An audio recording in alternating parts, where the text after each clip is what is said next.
դուք հարուստ փորձ ունեք այս իշխանությունների կողմից ԿՊ-ին հաղթելու արդյունքում ճաղերի հետևում եք հայտնվել եւ մոտ 3 տարի անցկացրել եք այնտեղ, այդ ինչ կարող եք ասել հիմա նմանատիպ մի բան ոնց որ թե կրկնվում է Գյումրիում, դեռ չհաղթած։ Չգիտեմ դա հարուստ փորձ է թե հարուստ փորձ չի, բայց հա զգայուն ու ցավալի փորձ ունեմ ընտրություններում հաղթելու եւ հաղթանակից հետո ճաղերի հետևում հայտնվելու, կարծում եմ այս ամենը ուղղակի միտված է թիմի նկատմամբ ընդհանրապես անհարգալից վերաբերմունք սերմանելուն, թիմի ընտրությունների մակարդակը զրոյացնելուն եւ թիմին, այսպես ասած, իշխանության կառավարության կցորդ դարձնելու, որովհետեւ եթե մենք հաշվի առնենք այն պարտավորությունները, այն եվրոպական միջազգային խարտիաների մեր ներկայացվածությունն ու թիմի նկատմամբ իրականացվող այս ռեպրեսիվ երևույթները, ապա դրանք որևէ կերպ համադրելի չեն այդ իրողություններին, որը ստանձնել է Հայաստանի Հանրապետությունը եւ տարիներ շարունակ արդեն փաստորեն թիմի նկատմամբ իրականացվում է մի գավառամտությամբ զուգորդված, ապօրինություններով համեմված ձեռագիր, որը միտված է տեղական ինքնակառավարման մարմինների մակարդակը, դրանց նկատմամբ քաղաքացիների վստահությունը եւ ընդհանրապես գուցե նաեւ ընտրությունների նկատմամբ քաղաքացիների վերաբերմունքի պակասեցմանը, որպեսզի հետագա նաեւ համապետական այլ պրոցեսների ժամանակ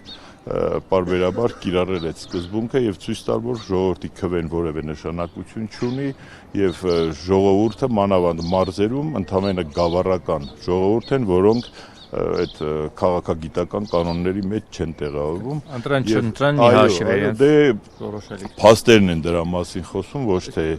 ինչ որ շարադրություն է դա։ Գիտեք, ես չեմ կարող կանխագուշակել իշխանությունների ձեռագիրը, իրանք միշտ տարբեր են, բայց միշտ վատն են, որևէ ես չգիտեմ, մարզերում դժվար է։ Կարծում եմ արդյունքների ամփոփումը, այսինքն ընտրությունների արդյունքում ընդդիմությունը հավաքական առումով կհաղթի, թե դա ինչքանով կնյութականանա հավաքանու մեջ եւ քաղաքի կառավարման մեջ, այս պահին չեմ կարող ասել, որովհետեւ իշխանությունների կողմից ես նկատում եմ ոչ թե ինչ որ ընտրությունների նկատմամբ վերաբերմունք, այլ մոլուցք ամեն գնով այդ կառավարման ղեկը խլելու, ոչ թե ունենալու, ոչ թե պահելու, ոչ թե քաղաքն իրենցով անելու, որովհետեւ ըստ էության, եթե ընդհանուր առմամբ քաղաքի հոգեբանությունը, քաղաքի տրամադրվածությունը դեպի իրենց չէ, դա քաղաքը նույնիսկ իրենցով անելու երևույթ չէ, այլ ուղղակի խլելու շատ բիրտ ապօրինի մեթոդներով խլելու, ես չեմ կարող այս պահին գուշակել 2 օր հետո ինչ կլինի, հուսանք գոնե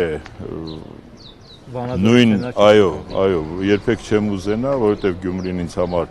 հարազատ քաղաք է, չեմ ուզենա, որ նույն այդ ժողովրդի մեջքը կոտրելու կամ կոտրելու երևույթը լինի նաև Գյումրիում։ Գներեք, այսօր ով է ինչ որոշում, այս երկրում մի հոգի է ամեն ինչ որոշում։ Ձեր փոխարեն է։ Իմ փոխարեն ոչ մեկը չի կարող որոշի, բայց իմ փոխարեն իմ որոշումները պիտի որևէ ինչ որ օրենքի, որևէ իրավական երանգավորում ստանան, որ ես կարողանամ որոշում կայացնել։ Եթե իմ նկատմամբ տեղի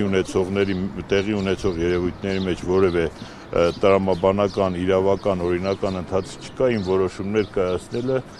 այս պահին ժամանակավրեպ է, որովհետև մինչև այսօր էլ Վանաձորի ավականու նկատմամբ արգելանքը դեռևս շարունակվում է։ Պարոն Նասլանյան, խոսեցիք այլ պրոցեսների մասին, թիմից զատ, այսինքն կարող ենք ասել, որ իշխանությունները ձեր ասածի համատեքստում պատրաստվում են նաև 2026-ին այս կերպ, այսինքն ավելի մեծ պրոցես կանխելուն։ Իշխանությունների համար ինձ թվում է այդ ընտրությունների գնալ-գալ իրենց համար հատուկ մեծ նշանակություն, ժամանակագրությունը չունի, գուցե արտահերթ կանեն, գուցե հերթական կանեն, չեմ կարծում, եթե շատ շուտ լինի արտահերթ ինչ որ համապետական պրոցեսներ, գուցե Գյումրու մոդելը ինչ որ ուսուցողական նշանակություն ունենա կամ փորձ լինի, Իսկ եթե դա ավելի երկար ժամանակահատվածի